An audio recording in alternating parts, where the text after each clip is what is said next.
सुप्रभात।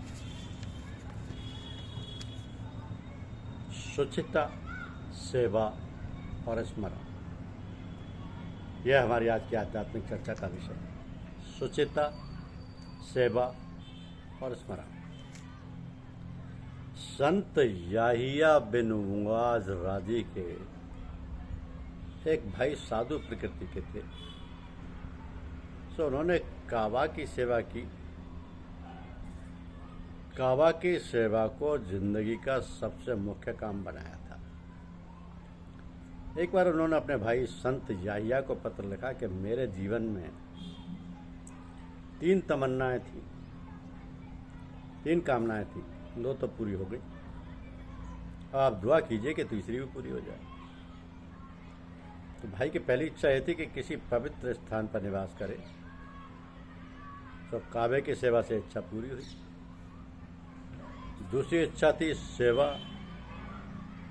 यानी अर्चना में बाधा ना पड़े।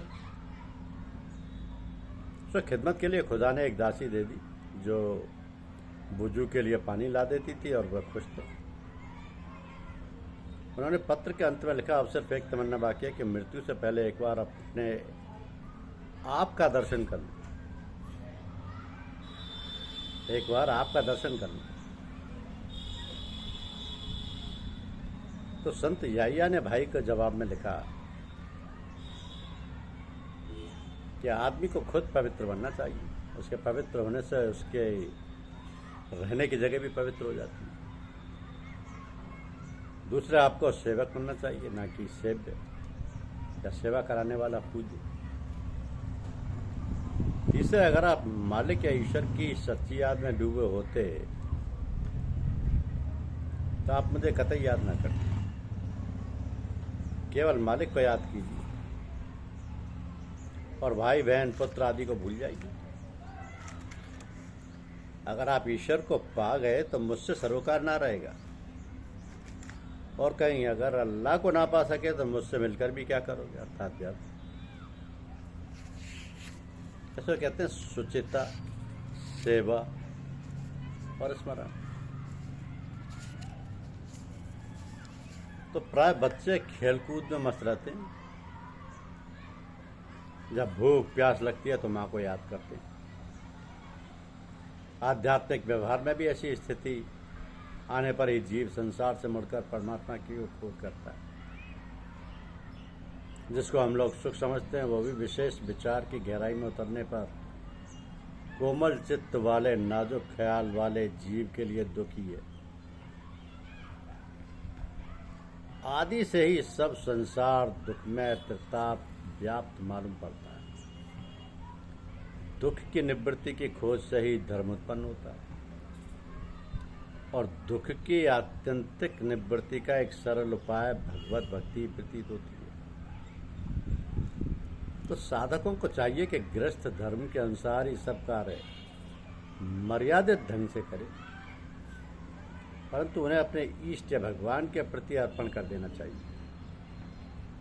अब द्वार पर आए अतिथियों और संत महात्माओं की सेवा निस्वार्थ भाव से अभिमान रहित होकर करता रहे। साधकों को आवश्यकता अनुसार ही घर की सेवा से भी विमुख नहीं रहना चाहिए। अपने अंदर से विरक्त और बाहर से दुनियादारी के अनुसार यथोचित साधारण व्यवहार निभाते रहना चाहिए।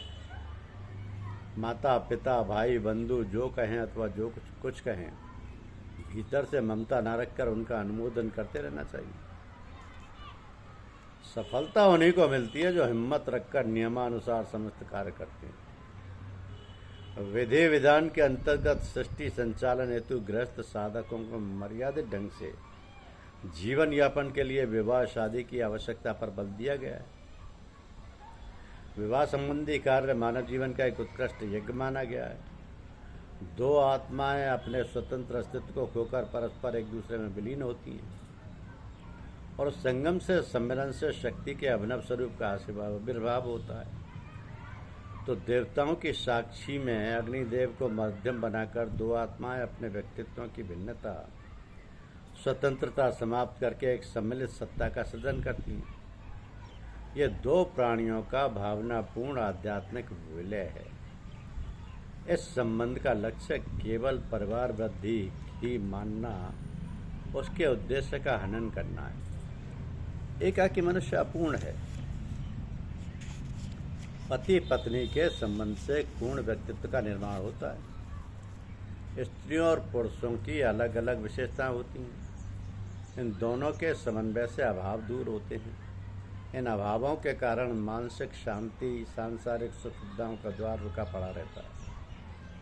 एकाकी रहकर सेवा करने की अपेक्षा कहीं अच्छा है कि विवाह द्वारा स्त्री पुरुष दोनों मिलकर सामाजिक व परमार्थिक कार्य का संचालन अच्छे ढंग से कर सकते हैं, जिससे जीवन में सौहार्द शक्ति की वृद्धि होगी। नर तो क्या, देवता भी देवी के बिना अपूर्ण हैं। साधना अवधि में नारी ही अपने पति को पतन से बचाकर मोक्ष का द्वार खोल देती है। तो संकल्पों के परित्याग से काम को, कामनाओं के त्याग से क्रोध को, संसारी लोग जिसे अर्थ कहते हैं उसे अनर्थ समझकर लोभ को और तत्व के विचार से भय को जीत लेना चाहिए। आध्यात्म विद्या से शोक और मोह पर, संतों की उपासना से दंभ पर, मौन के द्वारा योग के विघ्नों पर, शरीर प्राण आदि को निश्चेष्ट करके हिंसा पर विजय प्राप्त करनी चाहिए। आदि भौतिक दुख को दया के द्वारा, आदि दैविक को योग बल से एवं निंदा को सात्विक भोजन, स्थान, संग आदि के सेवन से जीत लेना चाहिए। सत्वगुण द्वारा रजोगुण एवं तमोगुण और उपरति के द्वारा सत्वगुण पर विजय प्राप्त करनी चाहिए। भगवान में साहब जी की भक्ति के द्वारा साधक इन सभी दोषों पर सुगमता से विजय प्राप्त कर सकता है। सर्वदा आत्मवश में रहना सुख में होता है और परवश में रहना हमेशा दुख में होता है। तो हृदय में ज्ञान का दीपक जलाने वाले गुरुदेव साक्षात भगवान ही होते हैं। जो साधक सद्गुरु में मनुष्य दृष्टि रखता है उसका समस्त शास्त्र श्रवण निरर्थक है। जो साधक सद्गुरु में मनुष्य दृष्टि रखता है उसका समस्त शास्त्र श्रवण निरर्थक है। तो आध्यात्म शास्त्र का अधिकार सब शास्त्रों से ऊंचा है। यह तो एक विलक्षण व अद्वितीय शास्त्र है जिसकी सारी वासना निर्मूल हो गई। जिसने अपने आत्मा को पर ब्रह्म स्वरूप जान लिया है, वो किस विषय की इच्छा और किस भोग की प्राप्ति के लिए या किस भोग की तृप्ति के लिए इंद्रिय लोलुप होकर अपने शरीर का पोषण करेगा। राग, द्वेष, लोभ, शोक, मोह, भय, मान, अपमान, दूसरे के गुणों में दोष निकालना, छल, हिंसा, दूसरे की उन्नति देखकर जलना, तृष्णा, प्रमाद, भूख और नींद, ये सब और ऐसे ही जीवों के और भी बहुत शत्रु हैं। उनमें रजोगुण तमोगुण प्रधान वृत्तियां होती हैं। तो राग द्वेष त्याग देने पर इनसे उत्पन्न लोभ, मोह, क्रोध आदि मानस रोग भी शांत हो जाते हैं और मन से सुखी हो जाता है। तो तनिक भी प्रमाद हो जाने पर इंद्रिय स्वरूप दुष्ट घोड़े और उनसे मित्रता रखने वाला बुद्धि रूप सारथी रथ के स्वामी जीव को उल्टे रास्ते से ले जाकर विषय रूपी लुटेरों के हाथ में डाल देती है। हे प्रभु, हम मौन भक्ति और संयम के द्वारा ही अपने आप को आपके हवाले करते हैं। कृपया हमारी भक्ति व प्रेम को स्वीकार करने की कृपा करें। हे योग पुरुष, भौतिक संपत्ति तो प्रारब्ध से भी मिल जाती है, परंतु आध्यात्म का अमृत तो आपकी दया कृपा से ही मिलना है। अतः आप अपनाने की कृपा करें। जाके घर सुख का भंडारा, सो क्यों भटके दर दर मारा, सो क्यों भटके दर दर मारा।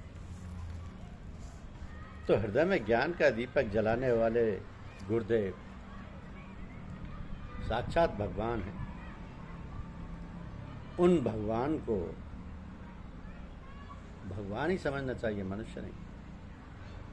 क्योंकि भगवान में साहब जी की भक्ति के द्वारा साधक इन दोषों पर सुगमता से विजय प्राप्त कर सकता है। सर्वदा आत्मवश में रहना सुख में होता है और परवश में रहना हमेशा दुख में रहता है। तो हृदय में ज्ञान का दीपक जलाने वाले गुरुदेव साक्षात भगवान होते हैं, उनकी शरण में रहिए। धन्यवाद।